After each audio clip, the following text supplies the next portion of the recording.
It has been exactly 50 years since Hurricane Agnes caused more than 100 fatalities, several $billion of damage, and set records for being the wettest and most destructive weather disaster to date in several states. Agnes changed the lives of countless Pennsylvanians, while at the same time sparked a large-scale overhaul in disaster policy and set the stage for modern-day emergency management. For more than a decade, Nazareth College's department chair for history, politics, and law toured the hard-hit areas, spoke with the victims, and connected the dots on how Agnes was a catalyst for change. You can read all about it in Dr. Timothy Kneeland's book, Playing Politics with Natural Disaster. And we are grateful to be able to welcome Dr. Kneeland to Weather World tonight. Thanks for being here. Thank you so much for having me. While weather prediction back in 1972 was not nearly advanced as it was today, 50 years later, in the hours and maybe even day or two leading up to Agnes, it started to become fairly obvious that both a significant flood was unavoidable and also that nobody was ready for it. Can you speak a bit as to this widespread lack of preparedness? Yeah, and to some extent, I mean, I understand the National Weather Service, or Weather Bureau before Nixon changed the name, was really attempting to do the best they could with the kind of computers that they had, but Congress really hadn't given them the resources they needed.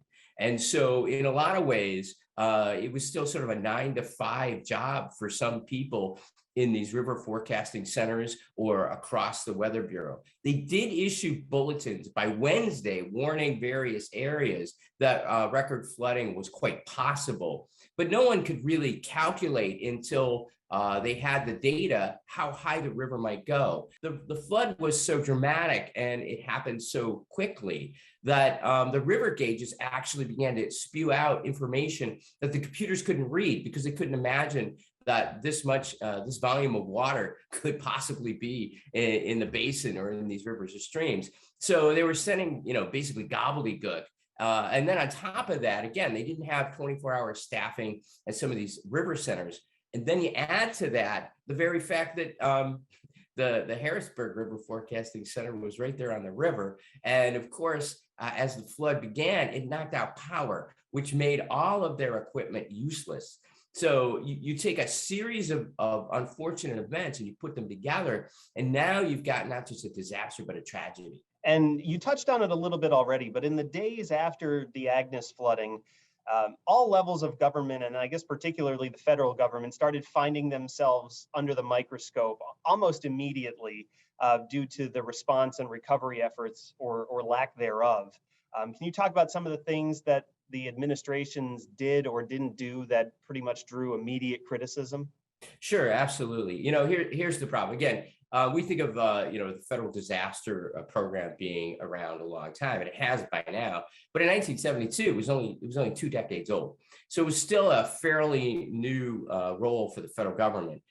In those days, the federal government required state and local governments to repair all of the damaged infrastructure out of pocket and then get reimbursed. So that was one of the things, because these tiny towns and villages and hamlets and even small cities that were flooded really didn't have the resources in 1972 to get the bonds to repair. So that was number one. Number two was initially the federal government only offered a few $100,000 out of its revolving fund. And as you know, this was billions of dollars of damage across Pennsylvania, New York, Maryland, and other places. So the amount of money offered was too small.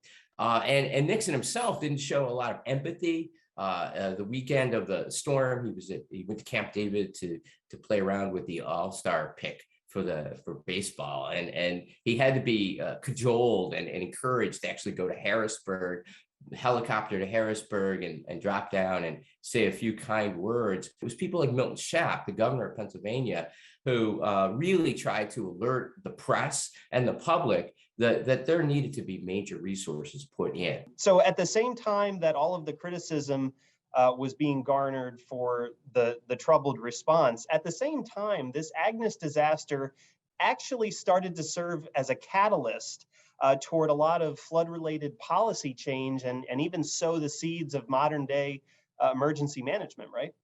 Yeah, absolutely. That is the one, positive, I guess, the silver lining. The civil defense organizations were a joke, and I write about that in the book, but they basically failed. In fact, people went invisible for days, and leaving, crisis management to people who were ill prepared and untrained to do so. So Nixon said, look, part of what I want to do is I want states to take more responsibility. I want to give each state up to $200,000 to begin planning and preparing for and mitigating against disasters. And that money, that seed money, if you will, would go towards training of what became the first responders in America, and really laid the foundations. I call it sort of the origins of FEMA. And the other thing is, there were some changes in policy. There was an attempt to look at whether dikes and levees were the best way to actually control or contain the water. You need to think about maybe changing the way we work with the floodplains, maybe removing buildings, maybe creating more wetlands. We changed the National Flood Insurance Program to provide more subsidies so people could get flood insurance. And we continue to try to come up with a policy that will put sort of more responsibility on local communities to be prepared, as opposed to simply leaving them helpless in the face of what you and I both know with climate change is going to be likely an increase in water in areas that hasn't occurred before. Dr. Timothy Kneeland, the Department Chair of History, Politics, and Law, we really appreciate you taking the time to join us this evening. And for anyone who wants a really great account of Hurricane Agnes, its effects and changes in policy, I invite you to pick up a copy of Playing Politics with Natural Disaster. It is a great read. Stay there. We'll be right back.